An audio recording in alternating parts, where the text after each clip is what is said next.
Hi friends, welcome to బిన్వి mom recipes. ఈరోజు మన ఛానల్లో పిక్కచారు అంటారండి, చింత పిక్కచారు.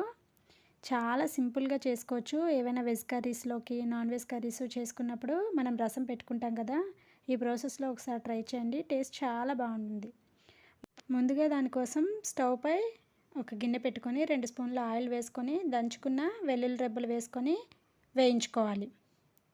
తర్వాత 1 స్పూన్ ఆవాలు, 1 స్పూన్ జీలకర్ర, 1 స్పూన్ ధనియాలు, 1 స్పూన్ వాము, కొన్ని ఎండుమిర్చి రెబ్బలు, కొద్దిగా కరివేపాకు, కొంచెం ఇంగువ వేసుకొని వేయించుకోవాలి.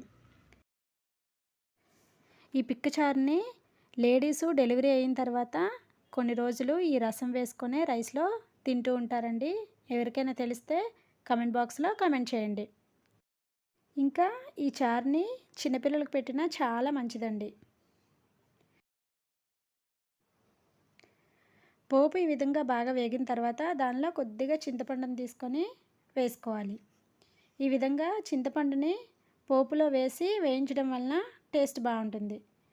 అందులోనే ఒక 1/2 స్పూన్ పసుపు కూడా వేసుకొని చింతపండు బాగా వేయించుకోవాలి.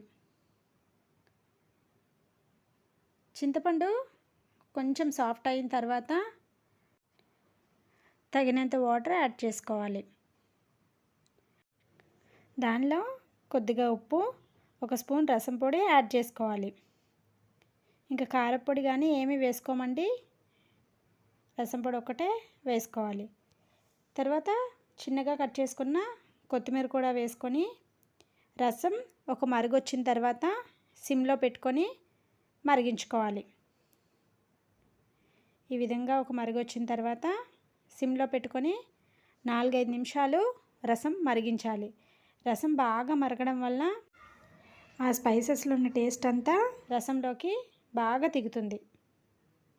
అంతే అండి, ఎంతో సింపుల్గా చేసుకునే పిక్కచారు రెడీ. మీరు కూడా ఒకసారి ఇలా ట్రై చేయండి. టేస్ట్ అయితే చాలా బాగుంటుంది. ఇలాంటి మరెన్నో డిఫరెంట్ రెసిపీస్ కోసం please subscribe our channel. Thank you for watching.